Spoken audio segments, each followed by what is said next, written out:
Assalamualaikum warahmatullahi wabarakatuh. Alhamdulillah, alhamdulillahilladzi nahmaduhu wa nasta'inuhu wa nastaghfiruh wa na'udzu billahi min sururi anfusina wa min sayyiati a'malina. May yahdillahu fala mudhillalah wa may yudlilhu fala hadiyalah. Wassalatu wassalamu ala ashrafil anbiya'i wal mursalin Sayyidina Muhammadin wa ala alihi wa sahbihi ajma'in, amma ba'du. Para hadirin yang berbahagia, pada kesempatan ini saya ingin menyampaikan sebuah topik yang berupa pertanyaan, mengapa kita harus cinta kepada Allah Subhanahu wa Ta'ala? Cinta kepada Allah bukan sekedar kewajiban, tetapi kebutuhan jiwa kita. Allah adalah sumber segala cinta, sumber segala kasih sayang dan kebahagiaan sejati. Mencintai Allah berarti mengisi hati kita dengan cahaya yang tidak akan pernah redup. Saya ingin menyampaikan beberapa alasan mengapa kita harus cinta kepada Allah. Yang pertama adalah karena Allah pencipta kita. Allah menciptakan kita dari ketiadaan dan memberikan kehidupan dengan segala nikmatnya kepada kita. Tanpa Allah, kita bukan siapa-siapa. Di dalam Al-Quran, surat Ar-Rum ayat 40, Allah Subhanahu wa Ta'ala berfirman, Allahul ladzi khalaqakum thumma razaqakum thumma yumitukum thumma yuhyikum hal min syurakaikum may yaf'alu min dzalikum min syai'. Al-ayah. Allah lah yang menciptakan kamu, kemudian memberimu rezeki, kemudian mematikanmu, kemudian menghidupkanmu kembali. Adakah di antara yang kamu sekutukan dengan Allah yang dapat melakukan sesuatu yang seperti Allah lakukan tersebut?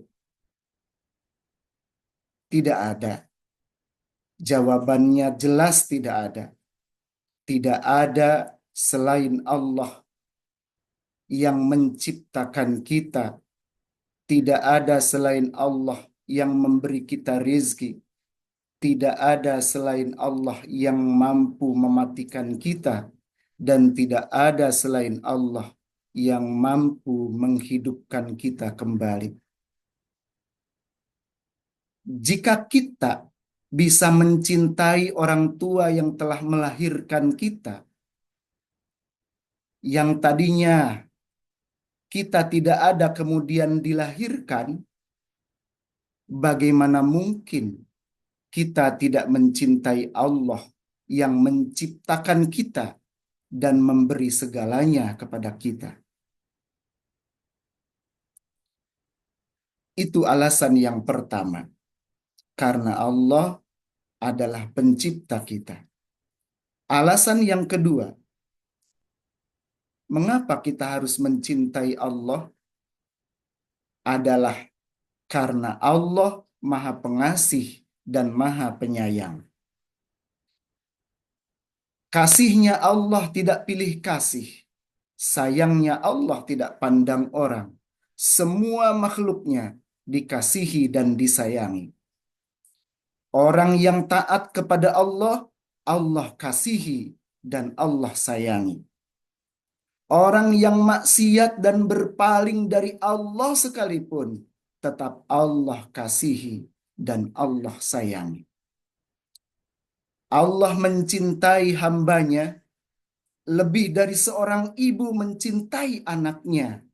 Begitu sabda Rasulullah SAW yang telah menginformasikannya kepada kita. Bahkan ketika kita berbuat dosa, kita berbuat maksiat kepada Allah, Allah tetap membuka pintu ampunan dan memberikan kita kesempatan untuk kembali kepada Allah. Di dalam Al-Quran, surat Az-Zumar ayat 53, Allah Subhanahu wa Ta'ala berfirman, "Qul ya ibadiyalladzina asrafu ala anfusihim la taqnatu mir rahmatillah innallaha yaghfirudz dzunuba jami'a." Yang artinya, katakanlah olehmu wahai kekasihku Muhammad, wahai hamba-hambaku yang telah melampaui batas terhadap diri mereka sendiri, janganlah kamu berputus asa dari rahmat Allah. Sesungguhnya Allah mengampuni dosa-dosa semuanya. Allah tetap membukakan pintu, para hadirin sekalian, bagi orang yang berpaling melampaui batas terhadap diri mereka sendiri. Artinya mereka tidak mampu mengendalikan hawa nafsunya untuk berbuat dosa, sehingga mereka berbuat maksiat. Allah tetap memanggil kita. Allah tetap memanggil orang-orang yang telah berbuat maksiat itu untuk kembali kepada Allah Subhanahu wa Ta'ala. Allah mengampuni semua dosa-dosa orang yang bertobat, yang kembali, yang telah mengakui kesalahannya, minta ampun kepada Allah, dan kembali ketaatan, kembali kepada jalan ketaatan kepada Allah Subhanahu wa Ta'ala. Para hadirin sekalian, betapa besar kasih sayang Allah itu kepada kita. Alasan yang ketiga, mengapa kita harus cinta kepada Allah adalah karena Allah memberi segala nikmat kepada kita tanpa kita minta sekalipun. Tanpa kita sadari, Allah telah memberikan begitu banyak nikmat kepada kita, bahkan tanpa kita minta. Udara untuk bernafas Allah berikan tanpa kita minta. Mata untuk melihat Allah berikan walaupun kita tidak minta. Telinga untuk mendengar Allah berikan tanpa kita minta. Jantung yang terus berdetak di dalam tubuh kita Allah berikan kepada kita tanpa kita minta sekalipun. Dan nikmat dari Allah itu sangat banyak. Tidak akan sanggup kita menghitungnya satu persatu.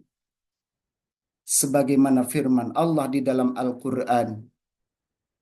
Surat Ibrahim ayat 34. Allah berfirman, "Wa in ta'uddu nikmatallahi la tuhsuha."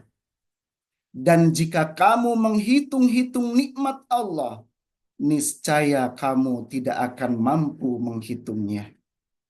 Komputer secanggih apapun, database sebesar apapun, tidak akan sanggup mendata nikmat yang telah Allah berikan kepada kita.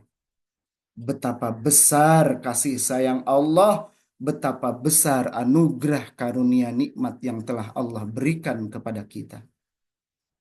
Namun, mungkin di antara kita ada yang bertanya-tanya, kalau Allah Maha Pengasih dan Maha Penyayang dan memberikan begitu banyak nikmat kepada kita, bahkan tanpa kita minta sekalipun, lalu mengapa kita diberi kesulitan, kita diberi masalah oleh Allah? Apakah Allah benci kepada kita?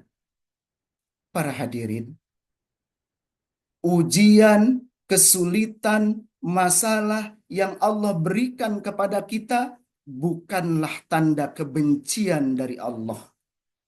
Tetapi itu adalah tanda kasih sayang Allah kepada kita.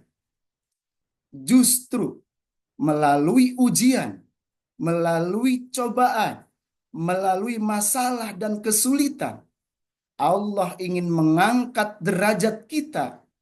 Allah ingin menghapus dosa-dosa kita dan menjadikan kita menjadi lebih baik dan lebih kuat. Ibarat sebuah pisau dapur, kita punya pisau dapur, tapi pisau itu tumpul dan berkarat. Maka pisau itu kegunaannya akan berkurang. Kurang bermanfaat, tidak bisa digunakan.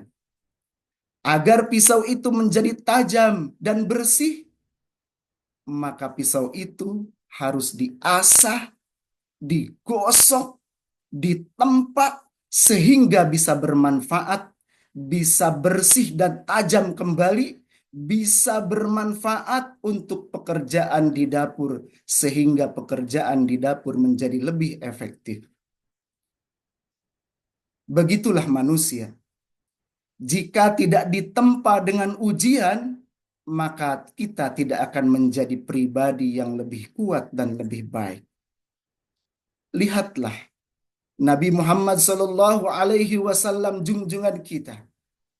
Beliau adalah makhluk yang paling dicintai oleh Allah. Tetapi sejak kecil beliau ditempa dengan berbagai ujian. Beliau yatim sejak kecil, menghadapi kesulitan dalam berdakwah, dicemooh dan disakiti saat berdakwah. Namun akhirnya perjuangannya sebagai Rasulullah, sebagai utusan Allah sangat sukses. Atas jasa beliaulah saat ini kita bisa merasakan keimanan dan keislaman kepada Allah. Padahal jarak antara kehidupan beliau dan kita saat ini sudah melewati ribuan, sudah lebih dari 1000 tahun. Semua ujian yang beliau lalui dalam hidupnya justru membentuk beliau menjadi pribadi yang lebih sempurna dan kuat sebagai pemimpin umat. Itulah kesulitan, itulah masalah dan ujian dari Allah Subhanahu wa Ta'ala. Bukanlah tanda benci, bukanlah Allah benci kepada kita, tetapi Allah ingin menjadikan kita lebih kuat dan lebih baik.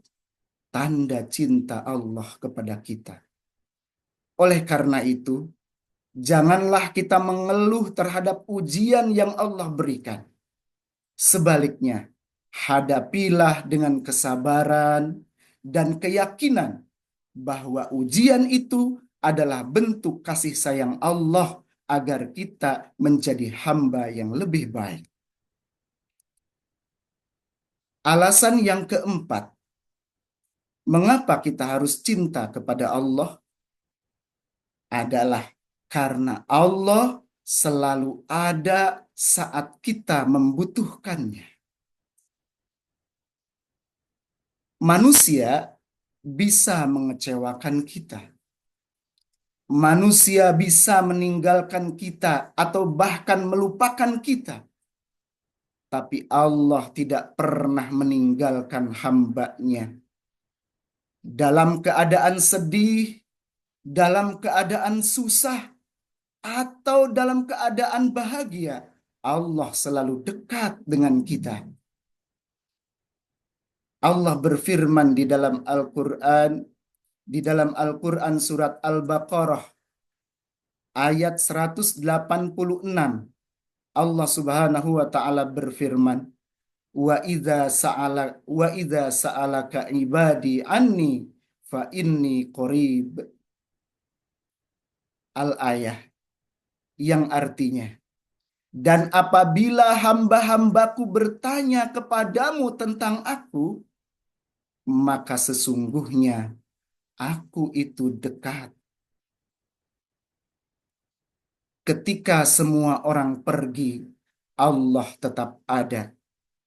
Dialah satu-satunya tempat kita bergantung, tempat kita memohon yang tidak pernah mengecewakan.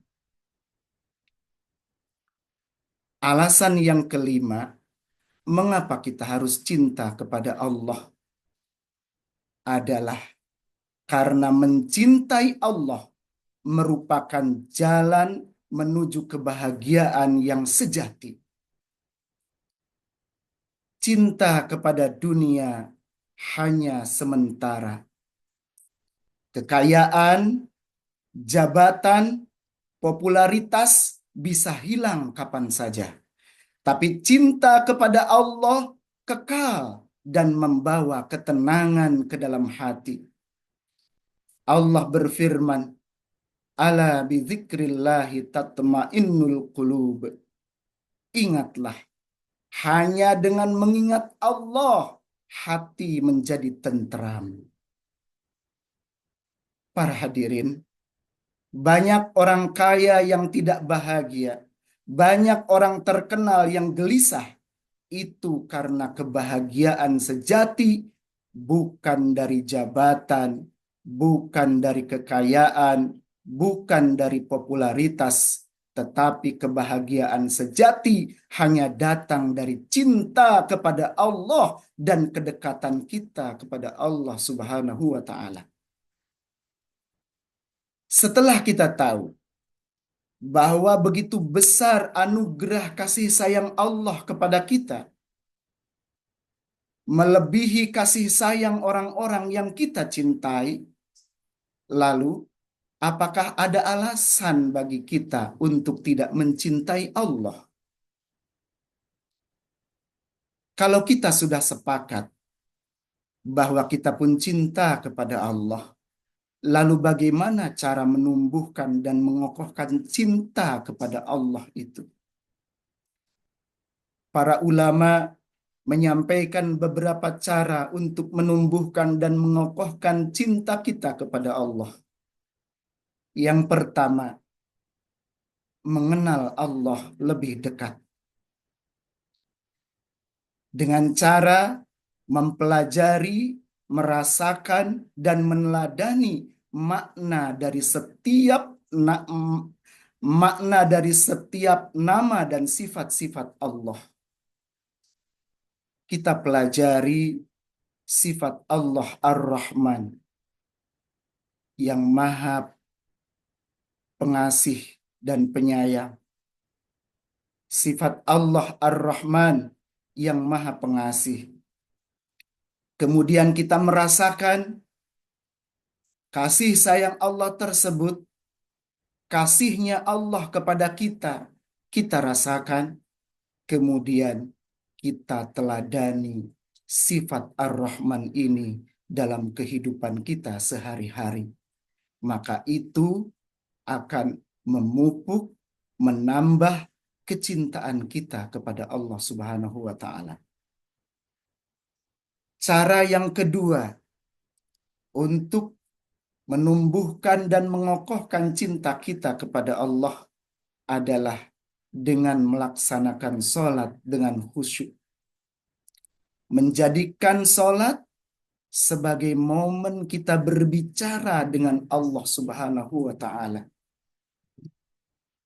Kita berbicara dengan mengetahui maknanya, maksudnya, merasakannya, dan mengimplementasikannya ke dalam diri kita.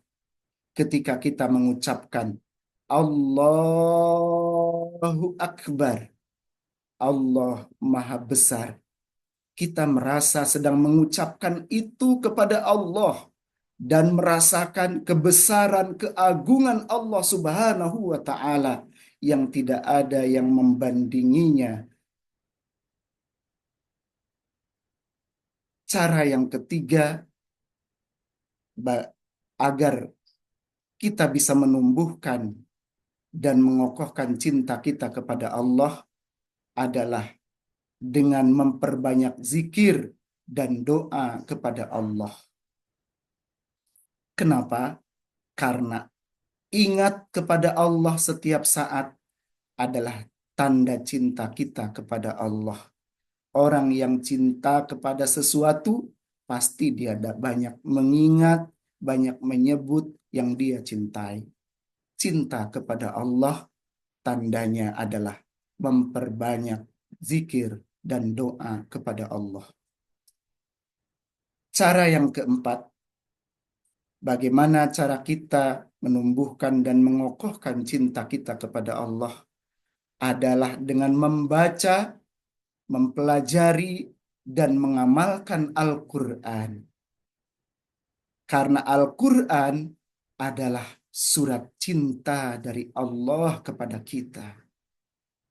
Kita mendapatkan surat cinta dari Allah yang kita cintai, yaitu Al-Quran. Maka bacalah, pelajarilah, dan amalkanlah. Maka kita akan juga mendapatkan cinta dari Allah Subhanahu wa Ta'ala. Yang kelima, cara yang kelima agar kita bisa menumbuhkan dan mengokohkan cinta kita kepada Allah adalah dengan menjauhi maksiat dan dosa. Kita jangan berpaling dari Allah. Kita harus menjauhi maksiat dan dosa kepada Allah yang didorong oleh hawa nafsu kita. Kita lawan hawa nafsu kita yang menginginkan perbuatan dosa dan maksiat. Kita harus berkorban sekuat tenaga untuk melawannya. Karena cinta sejati itu butuh ketaatan. Cinta sejati tidak akan berpaling dari yang dicintainya. Maka tetaplah kita berusaha untuk menjauhi dan menghindari maksiat dan dosa. Itulah para hadirin sekalian yang bisa saya sampaikan. Dan sebagai kesimpulan dari apa yang telah saya sampaikan adalah mencintai Allah merupakan jalan menuju kebahagiaan dunia dan akhirat. Allah yang menciptakan kita, memberi rizki kepada kita, dan mengampuni dosa-dosa kita. Dan Allah selalu ada setiap kondisi hidup kita, kapanpun dan dimanapun. Maka tidak ada cinta yang lebih berharga selain cinta kepada Allah Subhanahu wa Ta'ala. Semoga kita semua selalu diberikan hati yang penuh cinta kepada Allah, sehingga akhirnya kita bisa bertemu dengan Allah di surganya. Amin ya Allah ya Rabbal Alamin. Hadanallah wa iyyakum ajma'in. Wassalamualaikum warahmatullahi wabarakatuh.